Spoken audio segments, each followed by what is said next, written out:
So I'm going to introduce him and then turn it over to him. Dr. Coy was raised on a farm in the Kirksville area where his family has been entrenched since circa 1795. In 1960, he graduated from Model High School and played football for Madison Model under head coach Roy Kidd. His senior year, he was co-captain and honorable mention All-State. From 1960 to 1964, he was on active duty with the United States Air Force and spent considerable time on Okino, Irabu, Shima, and the East China Sea repairing radar sets. From 1964 to 68, he was at Centre College where he played football, was vice president of student body, graduated cum laude, and the smartest thing that he did was to marry the valedictorian, who was Ruthie Connor, and Ruthie's here tonight. This is the third time I've introduced Dr. Coy, and this is always in here. 1968 to 1977, he was in medical school, internship, residency, all at UK, residency in orthopedic surgery. He studied medicine at the Royal Infirmary of Edinburgh in Scotland in 1971, studied at the Kleinert and Cutts Hand Surgery Clinic in Louisville. From 1977 to 2000, he practiced orthopedic surgery in Richmond. He was a team physician for EKU Athletics for 13 years. After 2000, he spent considerable time in Ruthie's hometown of Natchez, Mississippi, where both are involved in the preservation of historic structures, family portraits, documents, and antebellum ephemia. In Natchez, Ruthie's ancestral home of Greenleaves has been on the spring pilgrimage tour since its inception in 1932. Their historic home, Ventura, is on the spring pilgrimage tour as well. Their oldest son, James IV, runs the farm in Kirksville, and the youngest son, Sam, is an orthopedic surgeon in Lexington. Jim and Ruth both have been recognized as distinguished alumni of Centre College. Before Dr. Coy comes up here, make sure all your phones are silenced, please. This is on Zoom, so the world out there will hear you. Dr. Coy.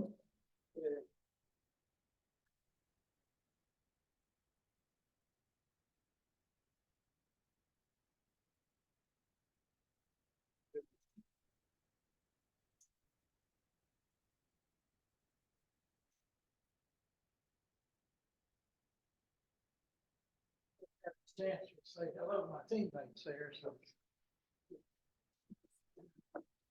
Well, now I'm wearing two pairs of glasses. Let me see which ones work the best.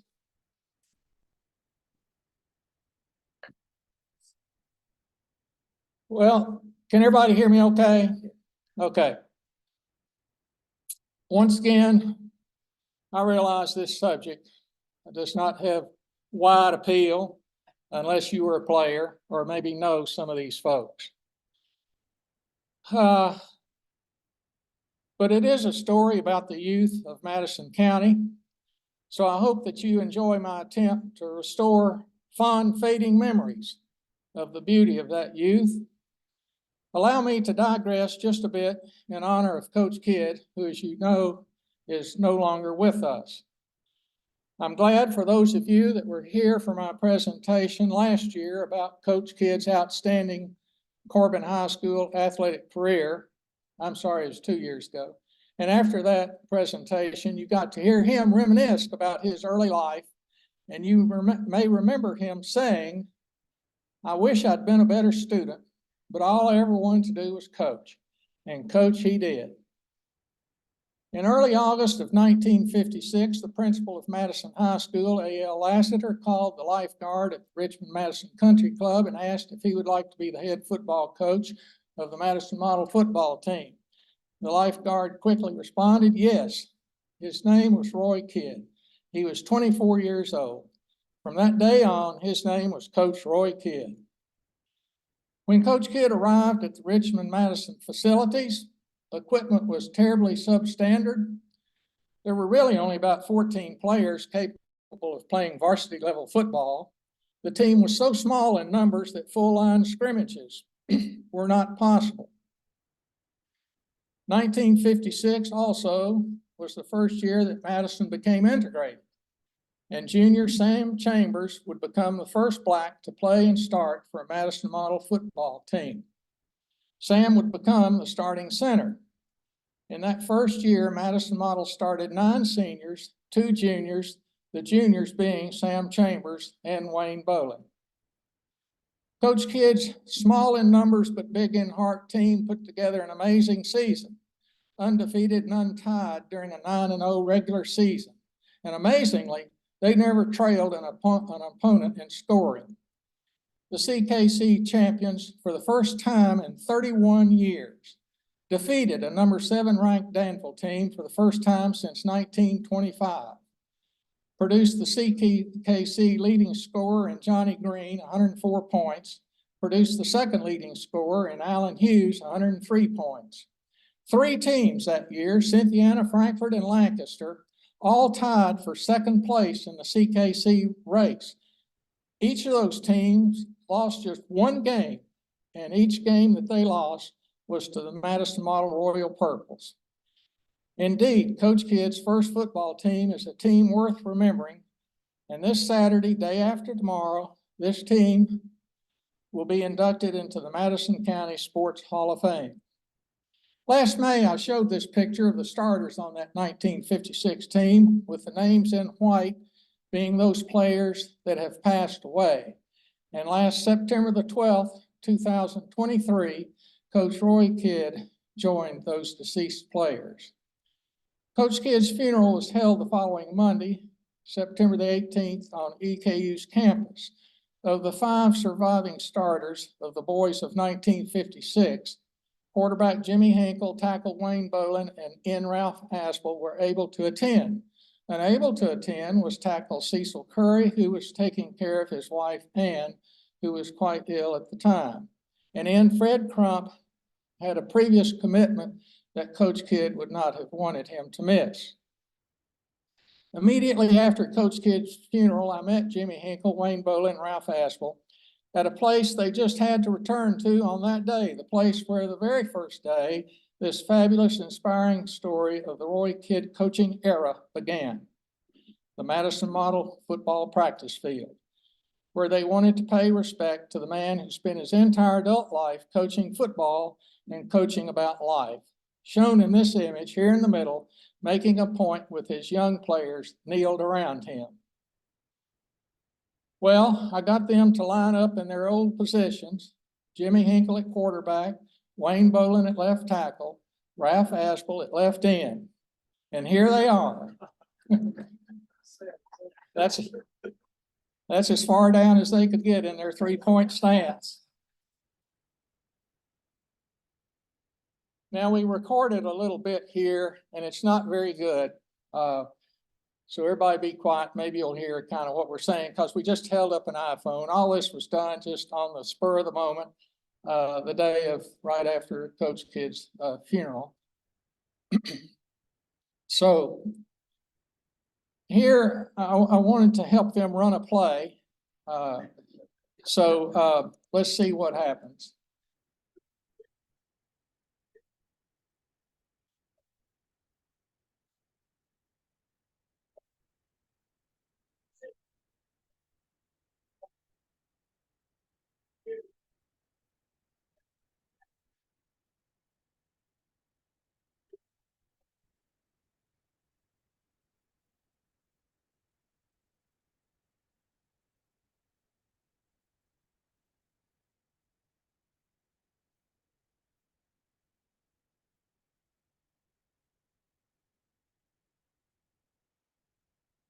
So we're going to run a play here. I have to fill in for Johnny Green at fullback. Jimmy's trying to get the signal straight. Yeah, that's what we're going to do, Jimmy. Wayne's trying to figure out who he's going to block.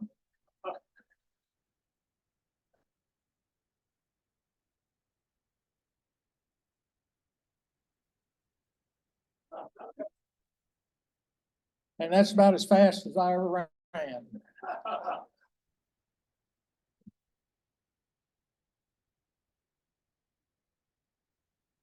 Okay, folks, here we have members of Coach Kidd's first team at Richmond Madison Model, the year 1956. On the left is senior quarterback Jimmy Hinkle. In the middle is starting left tackle Wayne Bolin, a junior. And at left end, on the right side of the picture here, is Ralph Aspel, also a senior. Now, Jimmy, very briefly, if you could tell us where you went to school at the Madison Model and what you did within 30 seconds. I wish you could hear it.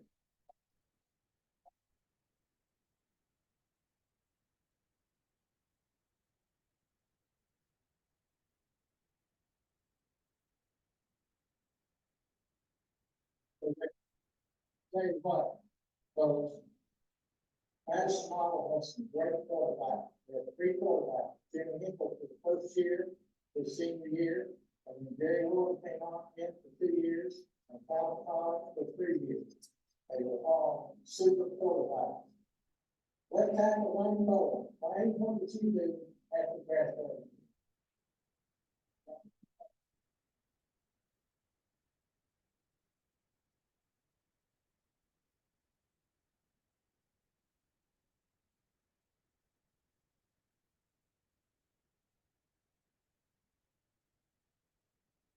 Well, we're proud of Wayne. Wayne lost his father about 11 years ago. Coach Kid really actually became a very strong father figure to him.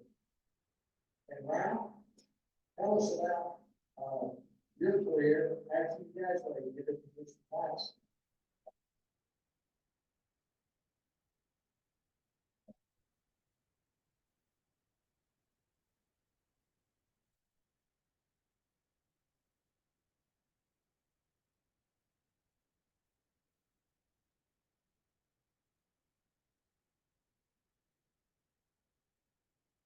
See that Coach Kid's boys on that first team all have had very successful lives.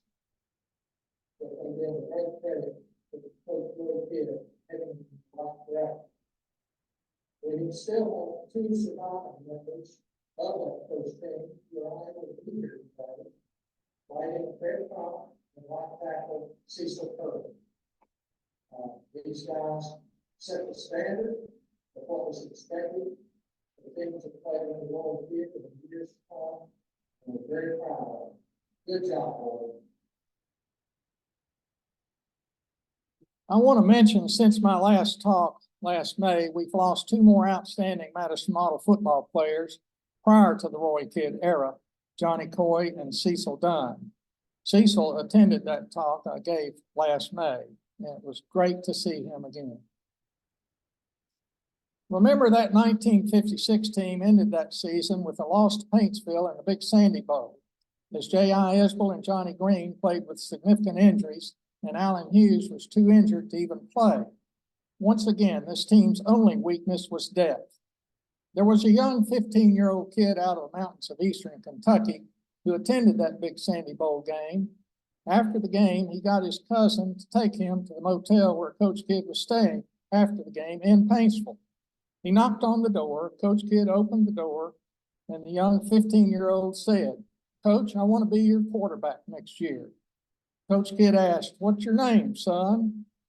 The boy responded, "Jerry Woolham, sir." Jerry's family moved from Everett, Kentucky to Richmond, and Jerry knew that he would be enrolling at Model High School and playing for Madison Model. And that takes us to 1957, year 2 of the Coach Roy Kidd era. Jerry Woolham was so excited to get to Richmond that he talked his father into letting him skip classes at Everett High School for 3 weeks so that he could attend the Madison Model 1957 spring practice. With Jerry's father being the principal of Everett High School, that was not a problem. So where did Jerry stay by himself while he was in Richmond attending the 1957 spring practice and alumni spring game? He stayed in the athletic dorm rooms that were underneath Hanger Stadium. The alumni, consisting of Jimmy Hinkle, Allen Hughes, Johnny Green, and others from that 1956 team, won that spring game 13-0 against the upcoming members that would make up the 1957 Madison Model football team. Sophomore Jerry Woolham did play quarterback for the Young Purples in that game. 2 significant events occurred that helped to lessen the loss of those 9 great seniors from the 1956 team. First, players that had played on the 1955 team as sophomores but chose not to play in the 56th season, decided to return to the team in 1957 for their senior year.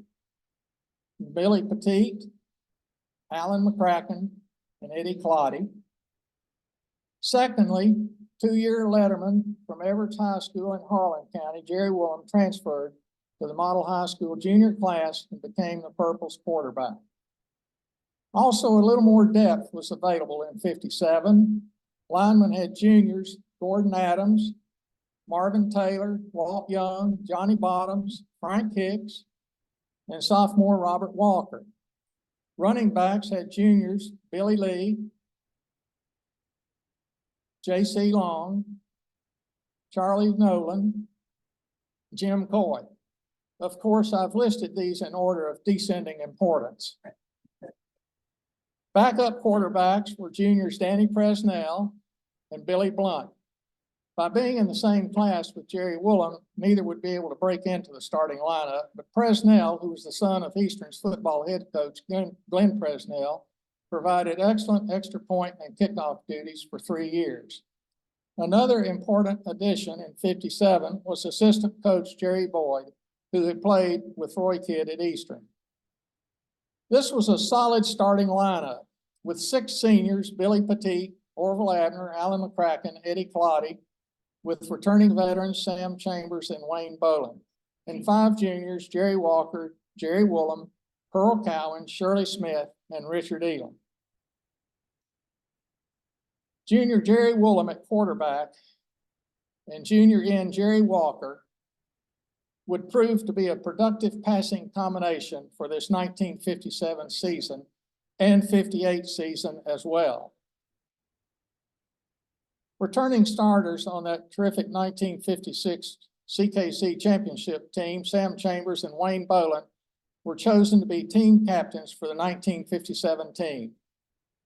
Madison Model opened the season with a 16-6 victory at Cynthiana. Jerry Willem threw a touchdown pass to Jerry Walker, and quarterback sneaked in another touchdown. Pearl Cowan recorded a 2-point safety.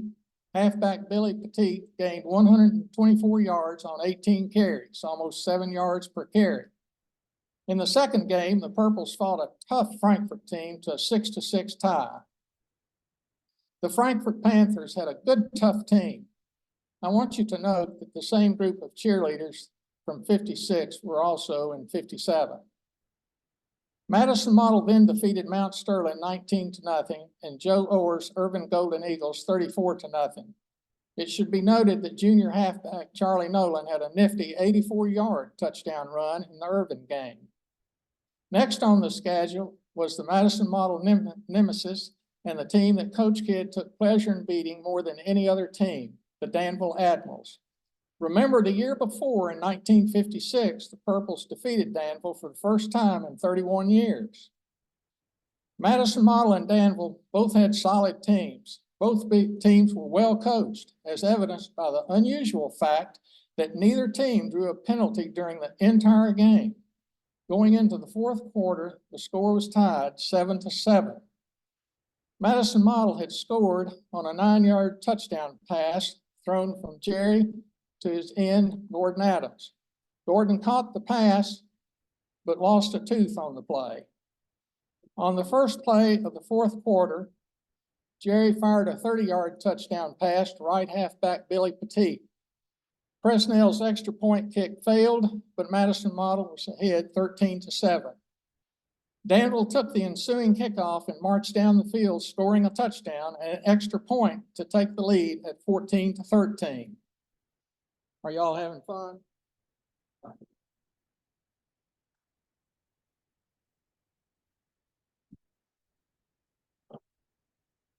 I tell you, it was a tough game.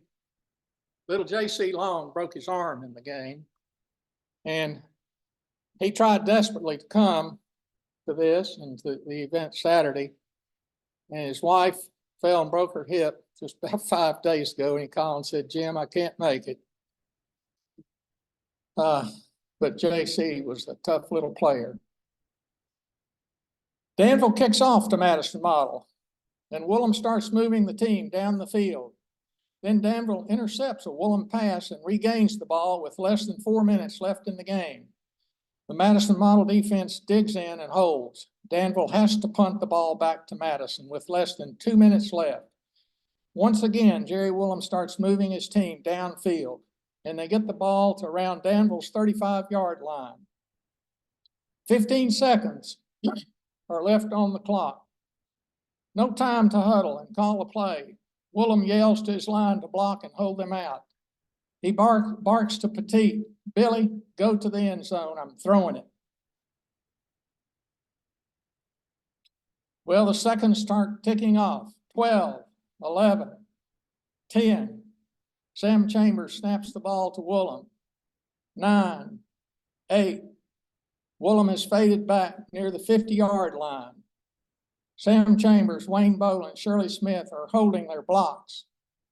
Billy Petit is sprinting to the end zone. These images, of course, are taken during a pregame warm-up, but they're great images of close-up of Jerry throwing the ball.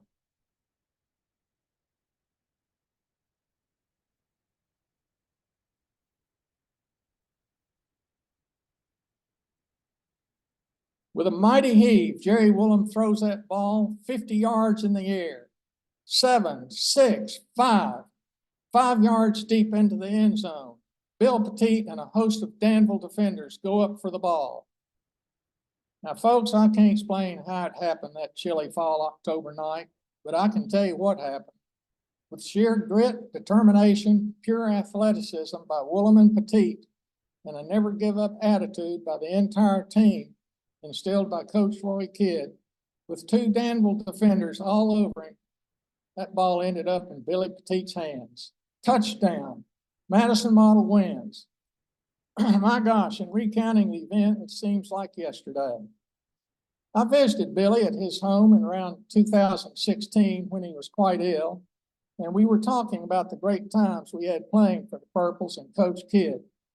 And Billy said, "Jim, one of my friends was telling me the other day that catching that touchdown pass to win that Danville game was the only thing people remember about me."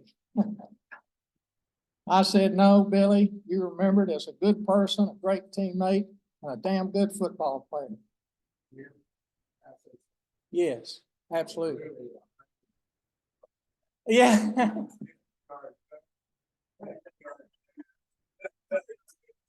Yeah. Yeah. Yeah. Jerry's always trying to give credit to somebody else, but it was a hell of a catch, I'll have to say.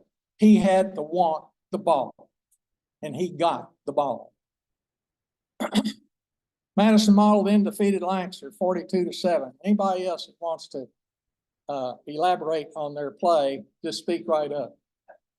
But then a good Nicholasville team handed Coach Kidd his first regular season loss in his 16th regular season game. Nicholasville had a tough fullback by the name of Elgin Wardlow. The Purples just couldn't stop him. Through the years, Wayne Boland has stayed in touch with Elgin.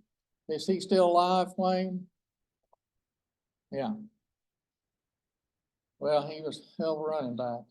The Purples finished the season strong with a 45-7 victory over Elkhorn and a 39-7 victory over Versailles.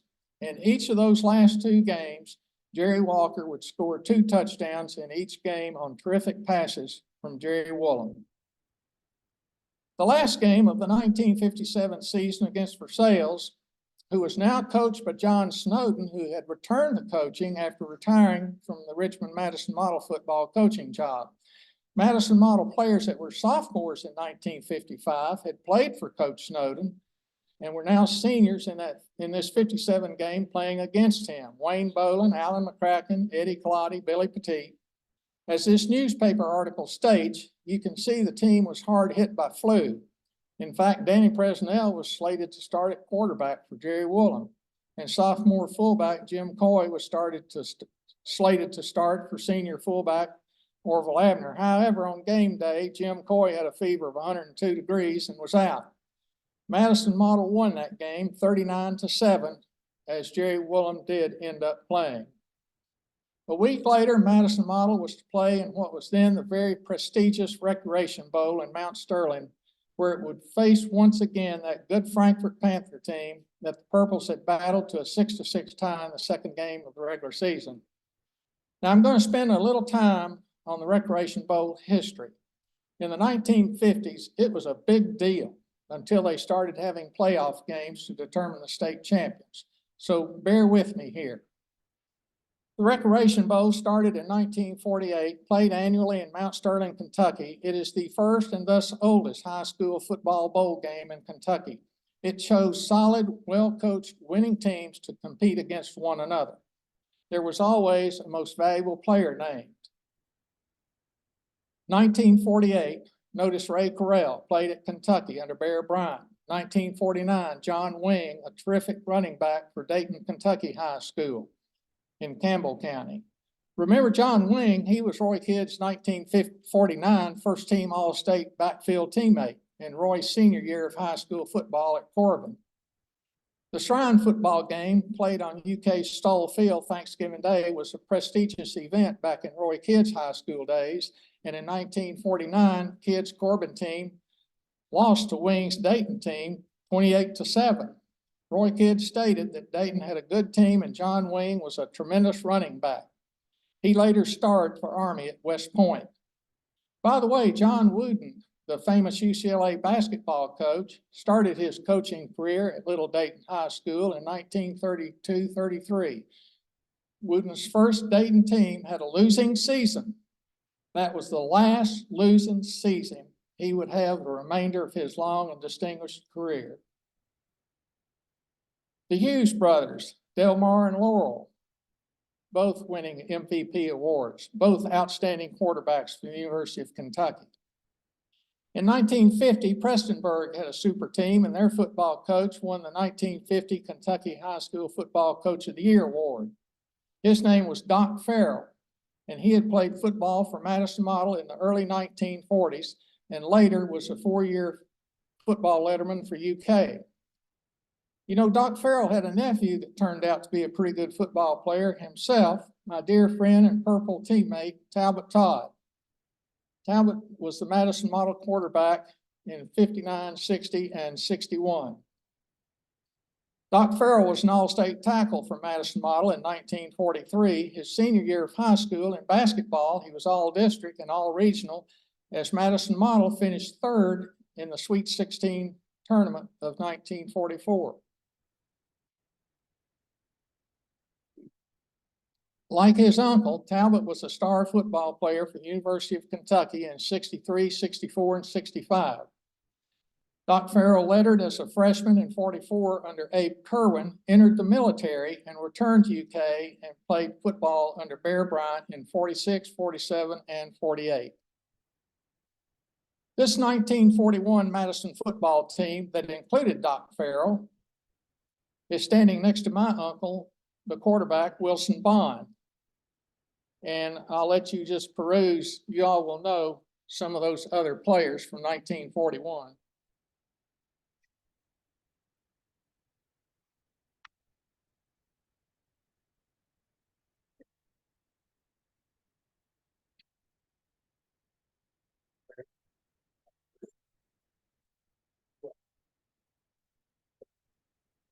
Y'all see Glenmore Jones? Yeah. Yeah. Getting back to some more history of the Recreation Ball, Paul Horning won the MVP in 1952.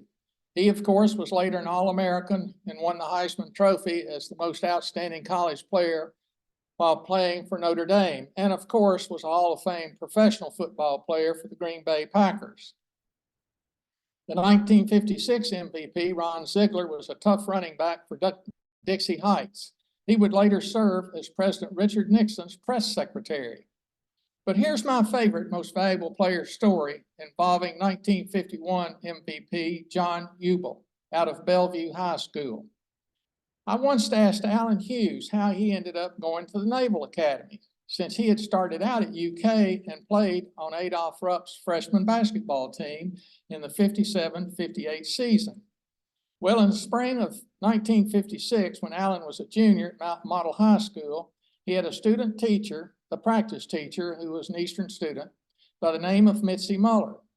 As Allen would say, she was really cute and I was enamored by her presence. You remember her, Jimmy Hinkle?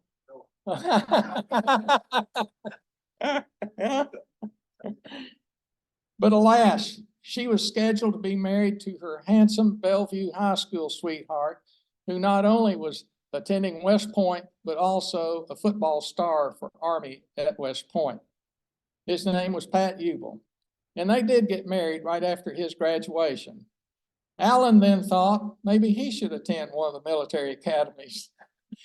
And of course, he did attend the Naval Academy, where he starred in football and basketball.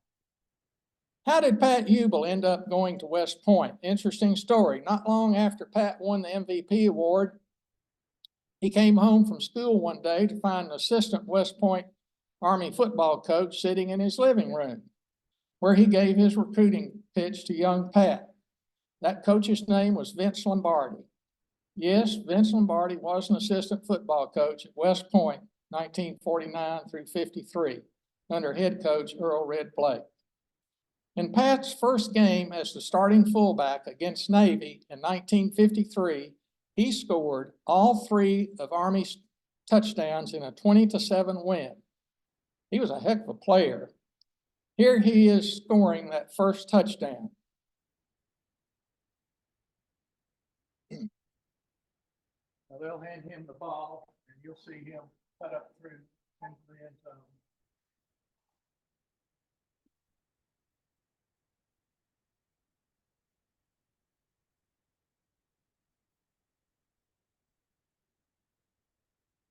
I have emphasized these most valuable players to show you that these were damn good football players, and this was a significant award.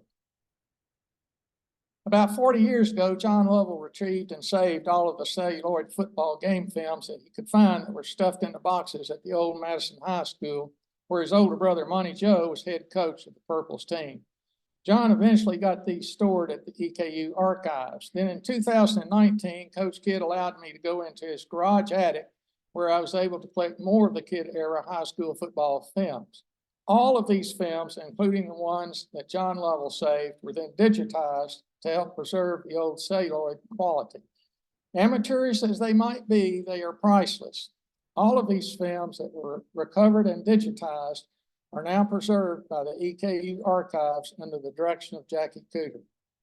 So let us go back 65 years and bring a little bit of this 1957 Recreation Bowl to life. Yeah, still photos are a wonderful visual record of events, but time can slowly fade those memories away. But movement in film allows fading away memories to slowly come back as once again the past comes alive. Coach Roy Kidd is once again 25 years old. Assistant coaches Jerry Boyd, Bobby Harville, and Zeb Blankenship. Left tackle Bolin has a question. Jerry Boyd answers. Bill Buchanan, the manager known affectionately as Super Duck, strolls behind.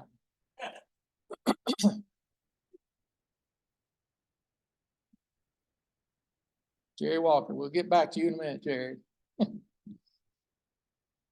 The cheerleaders and the crowd are all there to help the team to victory. As co-captains, Sam Chambers and Wayne Bolin come out first.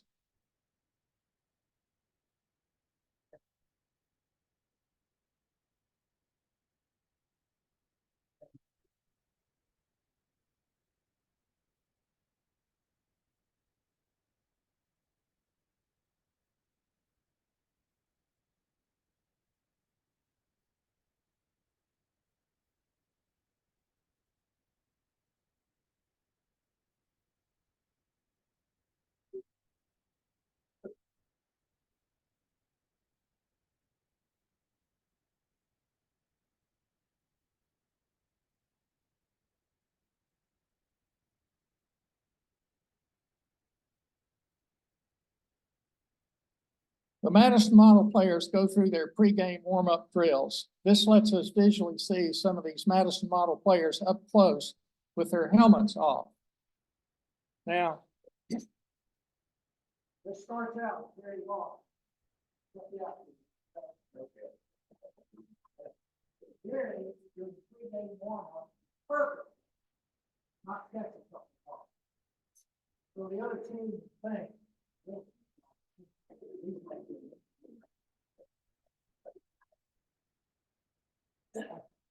I'm helping you out here, Jerry. Jerry Walker.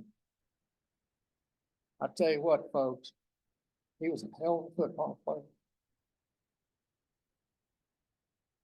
Now, see, that's what he's doing. He's showing the other opposing team, I can't catch these balls. You don't have to guard me.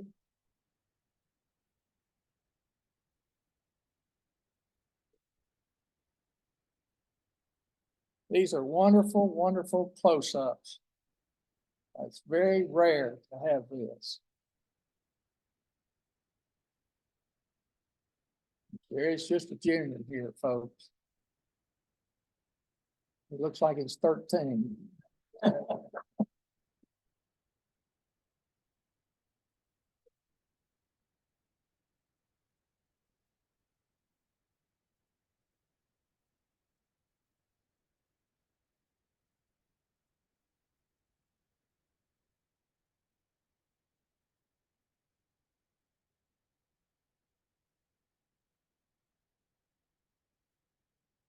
I tell you, to my knowledge, this may be the earliest record on film of a high school football team going through their warm-up drills.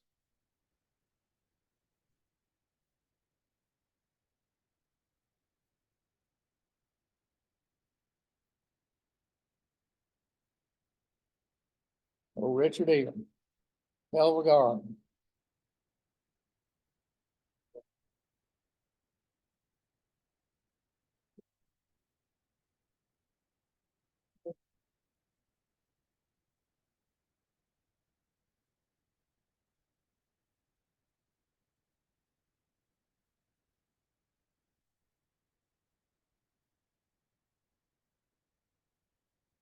On Madison Model's first offensive play of the game, Jerry Woolham pitches out to halfback Billy Petit on a wide sweep.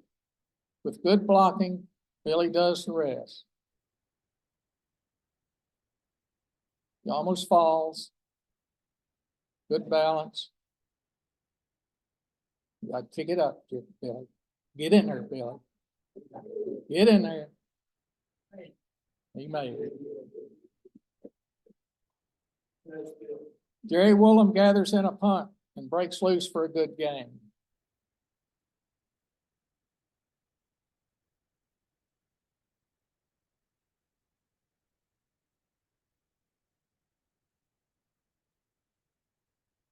On this play, Jerry Woolham throws a perfect pass to Billy Petit. You all notice in the film, Billy's going to catch this ball right here. I mean, that's right where you want it. Jerry could do that.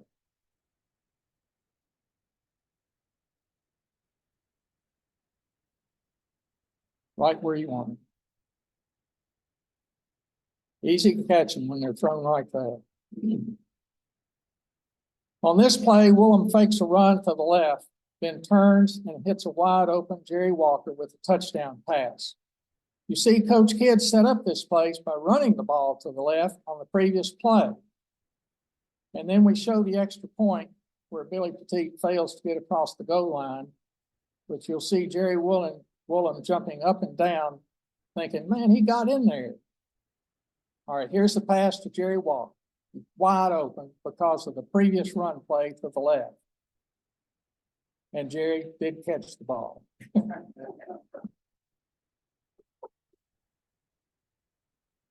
And here's Billy Petit trying to get the extra point. See Jerry Woolham over there to the side, right there, jumping up and down. No, he's in. He's in. What do you mean, ref? He's in there. On this play, I want you to notice the athleticism and speed of Sam Chambers as he flies across the field and catches their fleet halfback, Kermit Williams. Now, you'll just see him at the last minute, but he's flying, buddy. And he's not going to let that Franklin running back cut that corner. Look at Sam come in there. Look at that.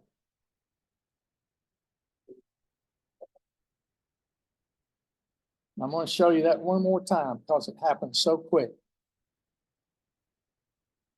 Flying across there.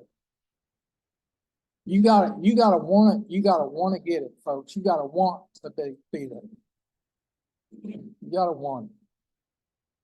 On this play, Woolham times the pitch out perfectly to left halfback Billy Lee, who then breaks one tackle as he skirts around the end for the touchdown. And you only get to see Billy kind of at the second half of it. He's out of the screen to the right. There he is.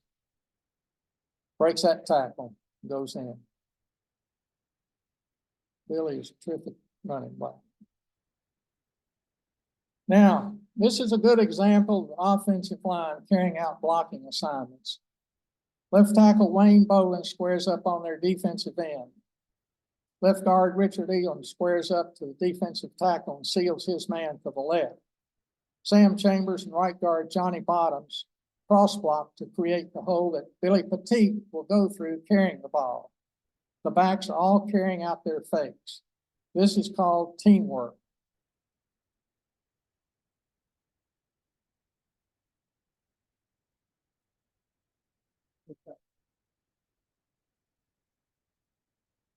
Wayne Butler here. Watch him square up on the side. Richard Lee on the same thing. Opening his hole up. Look that hole Billy's got going through there. Number 40.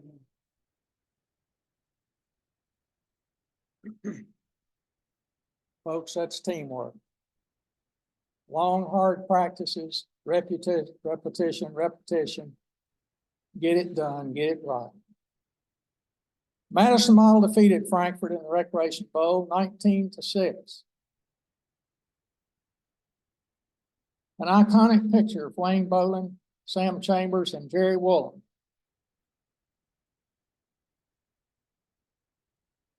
This book.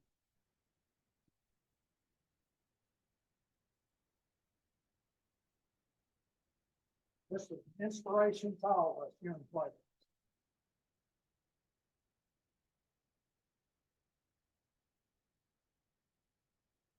Making this seem like a funeral here. Showing pictures.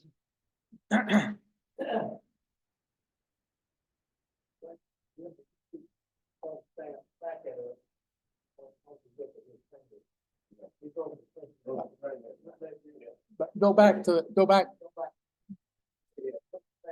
Yeah.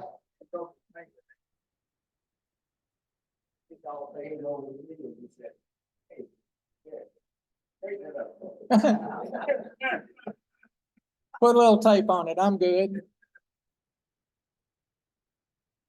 Jerry Woolham would be named the most valuable player, joining the Hughes brothers, John Wing, Paul Horning, and the other previous MVPs.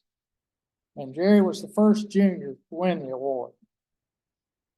Woolham, Jerry Walker, Sam Chambers, and Wayne Bolin all received postseason honorable mention All-State honors. Now, Wayne would be chosen to play in the annual East-West All-Star game held at UK Stall Field. Note Tony Lanham from Corbin High School, who would play for Eastern, as would Wayne. So the final season record for the 1957 season was 1-8, lost 1, tied 1. A terrific year. This Saturday, May the 18th, the Madison Model football team of 1957 will join the 1956 team in being inducted into the Madison County Sports Hall of Fame. Tackle Wayne Bolin and center Sam Chambers had the unique opportunity to start for both teams. 1956 and 1957 were Coach Kidd's first two teams, and they now follow him into the Hall of Fame. I hope you all have enjoyed this presentation. That's the end.